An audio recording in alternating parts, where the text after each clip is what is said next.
Aliou et benvengude en Occitania. Bonjour et bienvenue en Occitanie. Durant 3 jours, j'ai parcouru à vélo 300 km entre Albi et Béziers en empruntant différents itinéraires cyclables. Le chemin des droits de l'homme, la passe à Païs et la véloroute 84.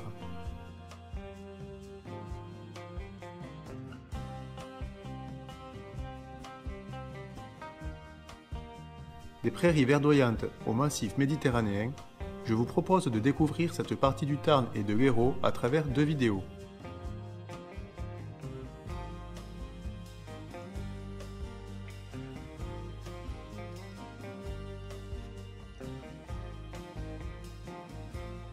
Ces vidéos, que j'ai réalisées au mois de mars, n'ont pas vocation à être un guide, mais reflètent plutôt une expérience sur ce parcours.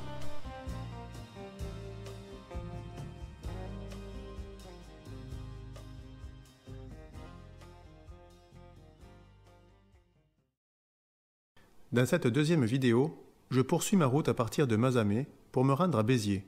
Je roulerai dans un premier temps sur les 80 km de la passe à Païs jusqu'à Bédarieux dans l'Hérault, puis à partir de là, je suivrai la véloroute 84.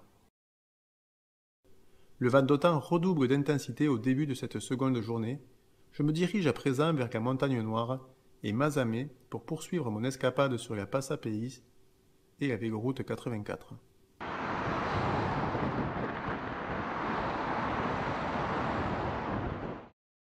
Il n'est pas facile de trouver le départ de la passe à Païs. Un manque cruel de signalisation se fait sentir. Cela sera le cas sur cette voie cyclable, j'y reviendrai. Là aussi, nous arpentons une ancienne voie ferrée entre Mazamet dans le Tarn et Bédarieux dans l'Hérault sur près de 80 km. Le chemin sillonne à travers une vallée anciennement dédiée à l'industrie textile.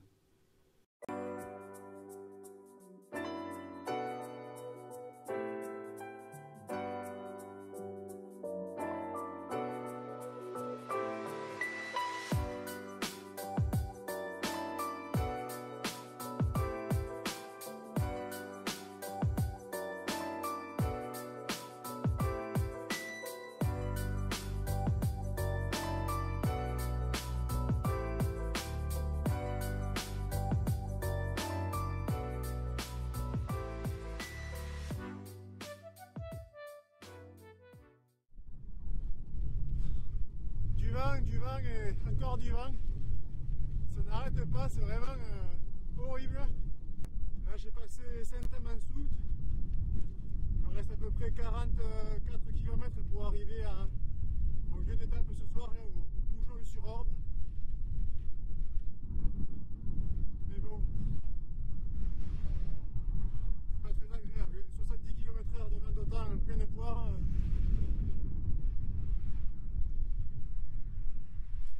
J'ai connu mieux.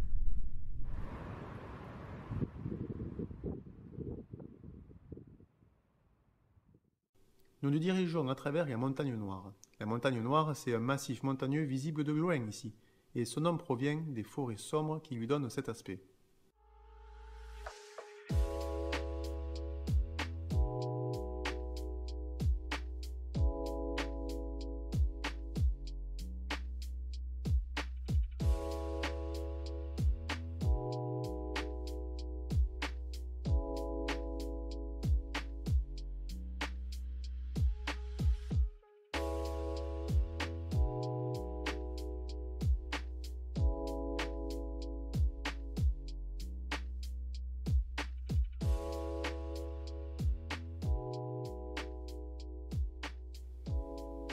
La voie monte tranquillement mais sûrement jusqu'à son point culminant, symbolisant aussi le passage dans le département de l'Hérault et plus précisément dans le parc national du Haut-Languedoc.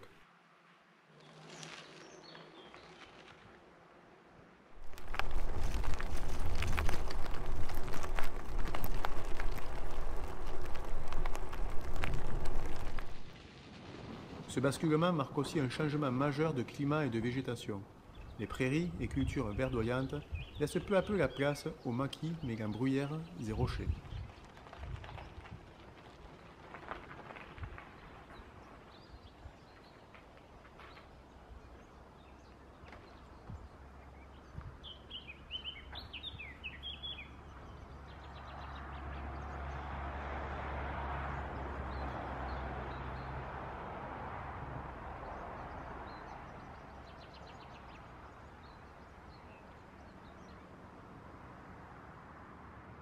De nombreux tunnels s'enchaînent.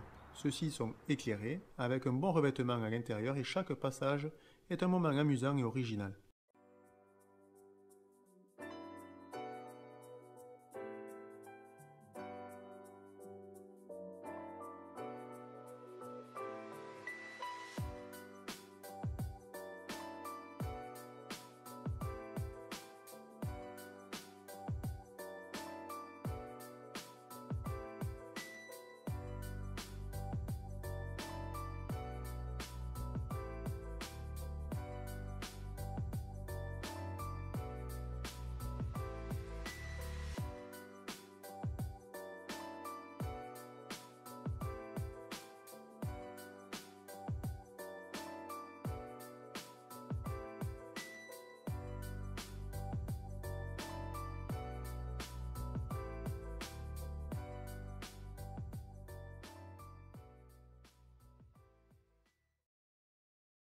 La descente dans la vallée de l'Orbe m'abrite un peu du vent et c'est à mieux.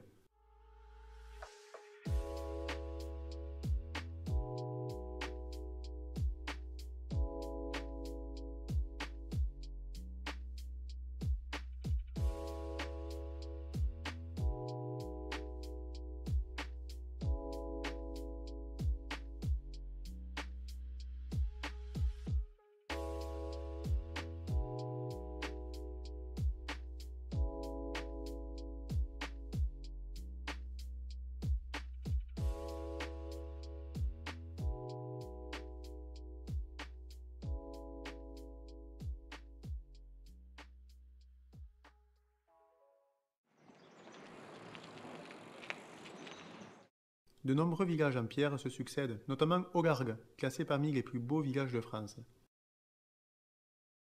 Joli village médiéval en pierre avec son pont du diable, le village est perché sur un promontoire et mérite vraiment un arrêt.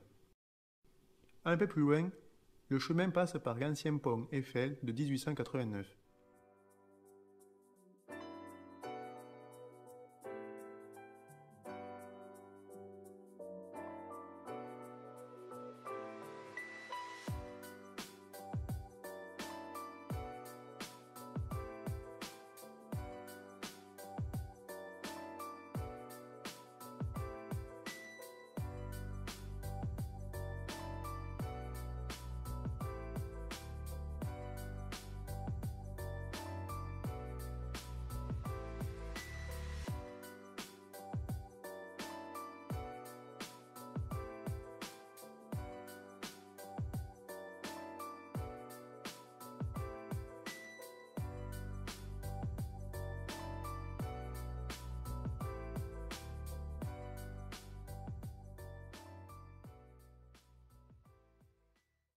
Au début du troisième jour, point de vent, mais moins 1 degré au thermomètre, ça caille. Je me réchauffe en pédalant sur les derniers kilomètres de la Passapaïs jusqu'à Bédarieux. Je viens passer Gamagou-et-Bain et là, normalement, je devrais arriver d'ici quelques kilomètres à la fin de la Passapaïs, à Bédarieux.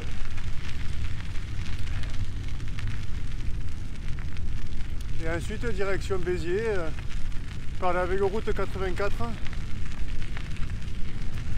En espérant qu'il me reste un petit peu de temps pour faire un tour à Béziers avant de prendre mon train vers Bordeaux.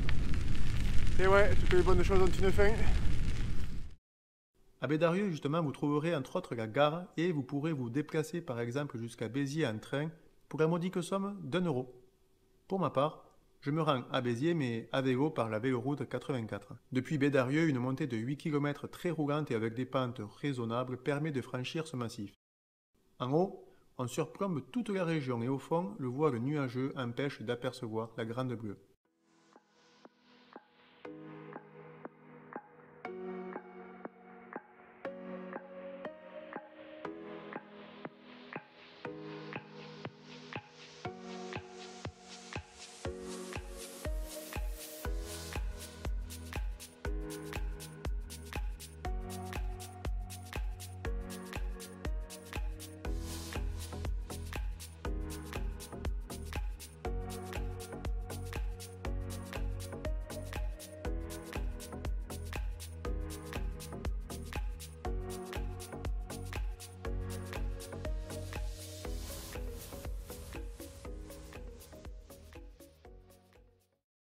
Cette véloroute arpente le vignoble de Faugères sur des routes peu circulées.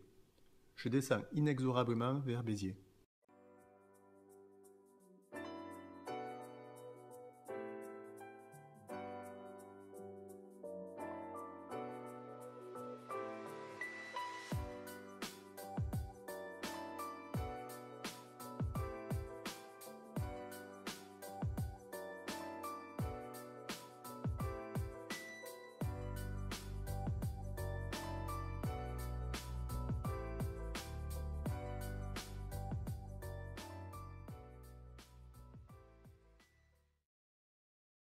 Ça y est, Béziers, m'y voilà. C'est la ville natale de Pierre-Paul Riquet, le fondateur du Canal du Midi, un illustre homme donc.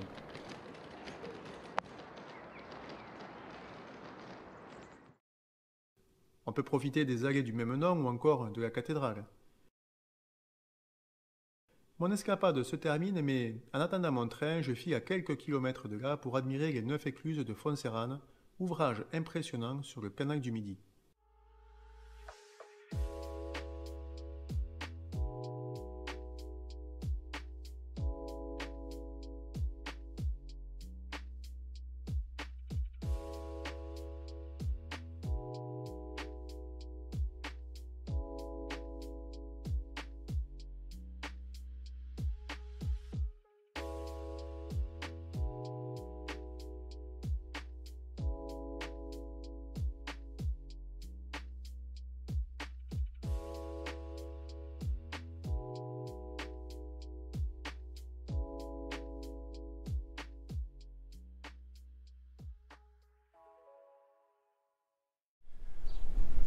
Voilà, c'est ici à Béziers au bord du canal du Midi que se termine ma petite escapade de 3 jours. Si la vidéo vous a plu, n'hésitez pas à la liker, vous pouvez aussi la commenter, la partager sur les réseaux sociaux. N'hésitez pas non plus à vous abonner à la chaîne pour être prévenu de la publication des prochaines vidéos. On se retrouve très bientôt. Salut!